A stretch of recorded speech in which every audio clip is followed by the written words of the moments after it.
You're listening to Sirius XM. I'm Julie Mason. Congresswoman Kat Cammack is a Republican of Florida representing the state's 3rd congressional district. She serves as the lone Florida Republican on House Ag and Homeland Security Committee, as the lead Republican on the Subcommittee for Emergency Preparedness, Response, and Recovery. She's also the youngest Republican woman in Congress. She tweets at Rep. Kat Cammack. Hi, Congresswoman. Good morning. How are you doing? I'm excellent. How are you? Oh, I am ready for another exciting week that is already underway. Right? Man, I was just thinking these 2-year terms are brutal. I mean, you've served 1 year and it's time to run again. Yes, it's unfortunately a not so funny joke that the minute that you get elected, you get 1 day off and then you immediately start raising money and campaigning for your reelection. And I think it really does take away from the work that we are elected to do. It's kind of a terrible cycle. Agree. There's been discussion here and there about 4-year terms, maybe 4-year terms with a limit for House members, and that might not be such a bad idea.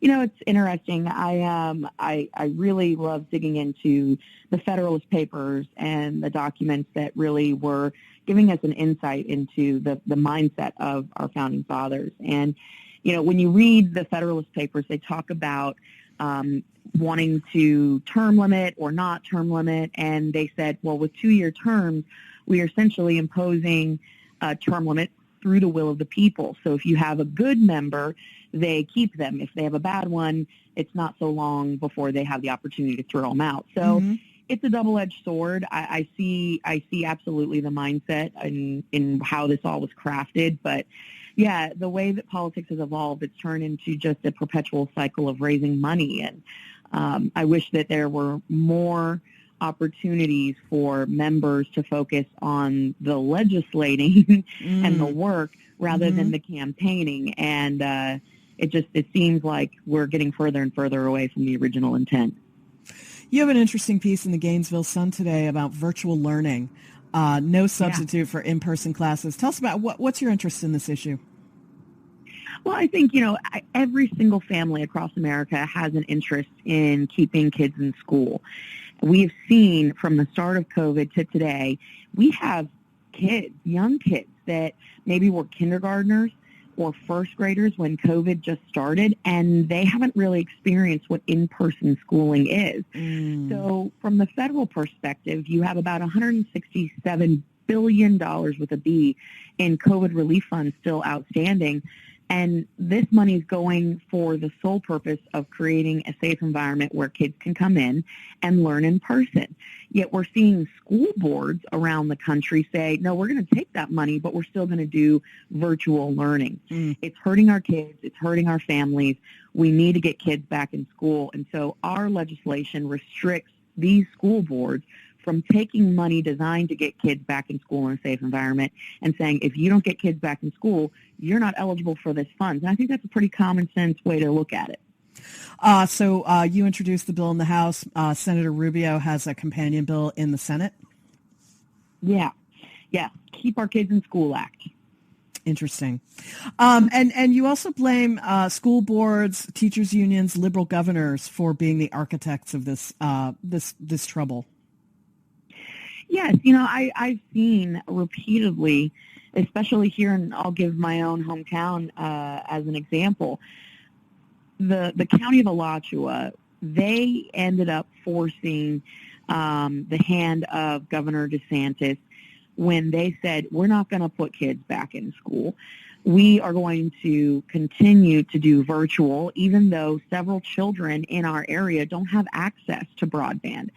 And that has created further discrepancies and disparities between kids who are in rural America, kids that are in underserved areas.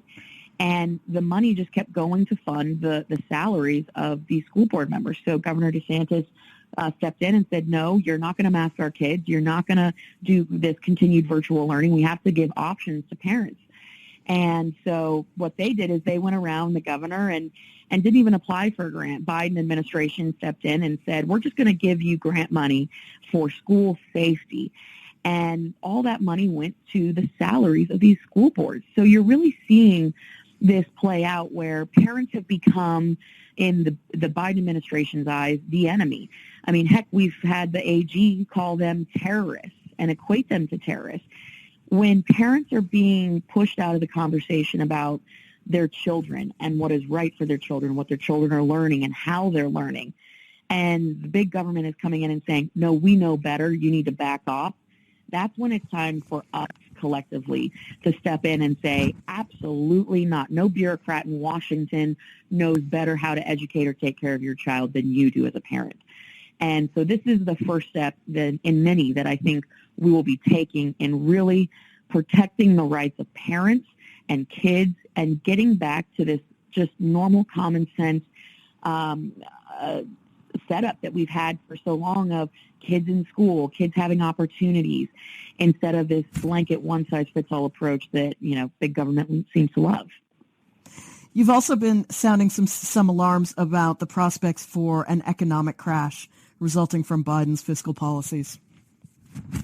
Yeah, I think every American sees this. I don't know of many people who got a 7% raise this year, but we've all collectively experienced a 7% increase in inflation, which is driving the cost of goods and services and gas, through the roof. This is record-breaking inflation, and every single person is feeling it. And as a result, you're hearing that the Fed is looking at, increasing rates, and they're looking at possibly doing it 3 times, which that's going to really send some shockwaves through the system because people are still experiencing incredible growth in some areas, and wages aren't keeping track. So you've got this really weird imbalance that's rocking the markets. Of course, we've seen over the last couple of weeks, the Dow and S&P, it's been up and down and up and down, and it's extraordinarily volatile. And in a time where we have so many crises, we have so many things that are uncertain, we need to have some stability brought back to the market. And this out-of-control government spending we're seeing to the tune of $6 trillion thus far under the Biden administration, that at the end of the day takes more money out of our pockets as they spend more in Washington and is continuing to just erode at the confidence in markets. It's setting us up for a disaster, and I fear that it's going to get worse before it gets better. Congresswoman Kat Cammack is a Republican of Florida. Find her on Twitter at RepCatCammack. Thank you so much for joining me. Thanks so much, Julie. Have a great day. You too.